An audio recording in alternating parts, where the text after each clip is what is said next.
Dan Ives continues his AI world tour with some more thoughts on Tesla. Delve into this more. Tesla 600. It's not a car story. Do you see 800? Do you see 1,000? Would that be crazy or no? I mean, that's where it's headed.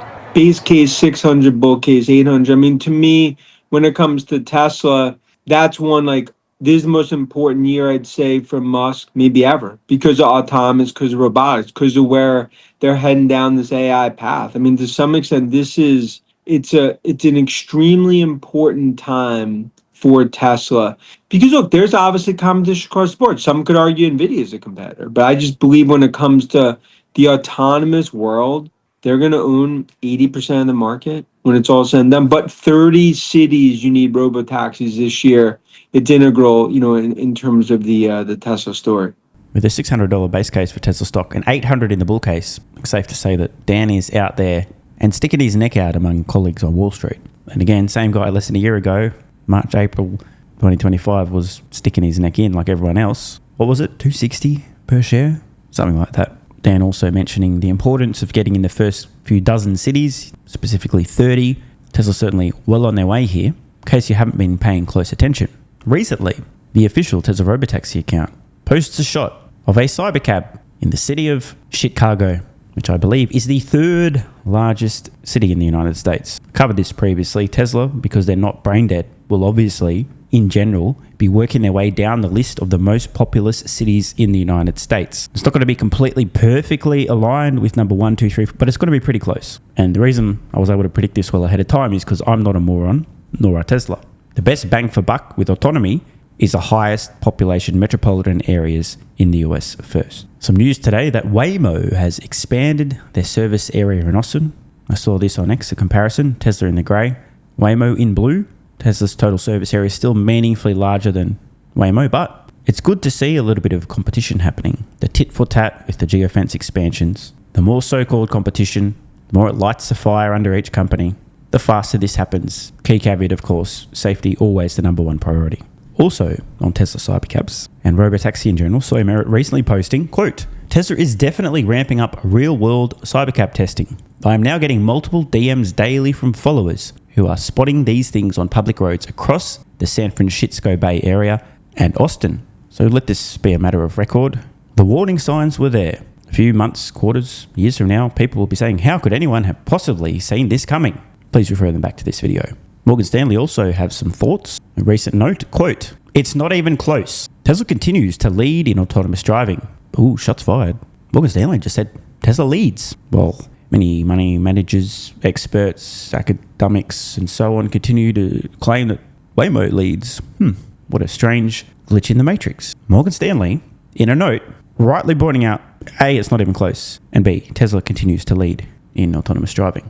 I have to give credit to Morgan Stanley for calling a spade here, especially when it still amazingly requires swimming against the tide of consensus. It continues. Tesla continues to lead in autonomous driving, even as NVIDIA rolls out new technology aimed at helping other automakers build driverless systems. The analyst pointing out Tesla's large active fleet as a key advantage, millions of vehicles on roads, you've heard the whole spiel, nothing new. He adds that Tesla, quote, remains years ahead of competitors when it comes to autonomy, also adding that NVIDIA's latest advances do not materially change Morgan Stanley's outlook on Tesla. And, look at that date, January 13th. The US House Energy and Commerce Subcommittee will hold a hearing on January 13th. Check your calendars, folks. Depending on where and when you're watching this, that's probably today. To review draft legislation designed to accelerate the deployment of self-driving vehicles. Proposed measures include increasing the federal cap on vehicles without human controls from 2,500 to 90,000. Bro, why is there a cap in the first place? Brain dead, delete the cap. But it also includes preempting certain state-level autonomous vehicle regulations and directing NHTSA to establish calibration guidelines for advanced driver assistance systems. These steps could significantly advance the development and scaling of autonomous vehicle technologies, including robotaxi services. It's all happening, folks. 2026 is the year of the robotaxi. Of the Tesla story. Yeah, I mean, I know they started in Austin, and that was one of the reasons why you were so positive on this name, because they saw that, and you said 30 cities coming for the robotaxi. You had $2 trillion market cap over the coming year. Bull case scenario, $3 trillion market cap by the end of 2026.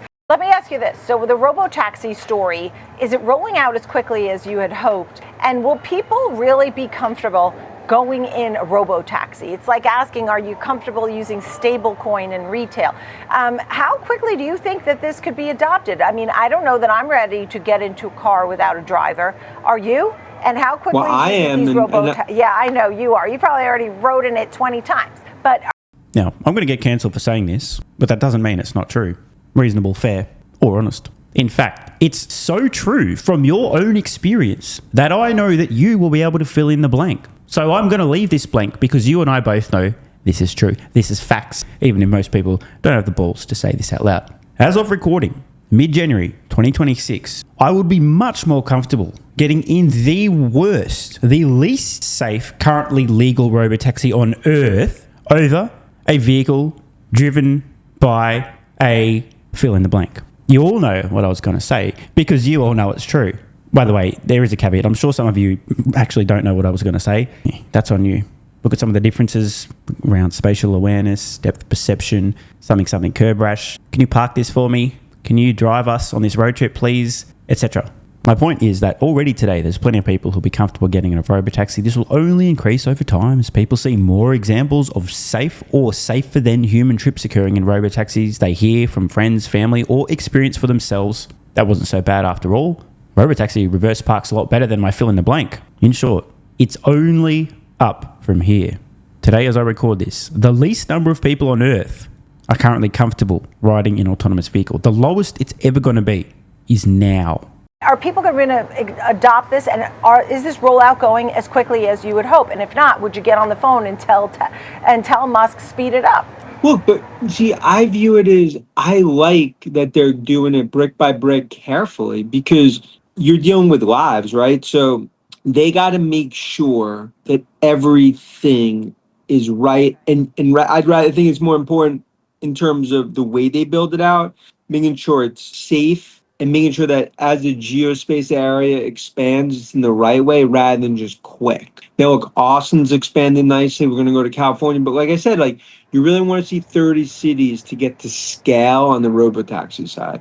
Why do people say Waymo's better than Tesla? And is that not true? Look, Waymo's had a huge start, and they have a phenomenal technology. My whole thing is that Tesla. Look, I was going to let Dan answer this question. She's asking, why do people say Waymo's ahead of Tesla? Waymo's better than Tesla in terms of autonomy. I have the actual answer right here. The people are retarded. Want more content? Early access? Bunch of perks? Click the links in the pinned comment. AG1 has been part of my daily health protocol for almost half a decade. It's packed full of vitamins and minerals and helps me fill in nutritional gaps while supporting energy, digestion, and immune function. It also has prebiotics and probiotics to promote gut health. I take my health very seriously, and so should you. Try AG1 today by visiting drinkag1.com/SMR or click the link in the pinned comment and enjoy a free welcome kit with vitamin D3 plus K2 and AG1 travel packs. That's drinkag1.com/SMR.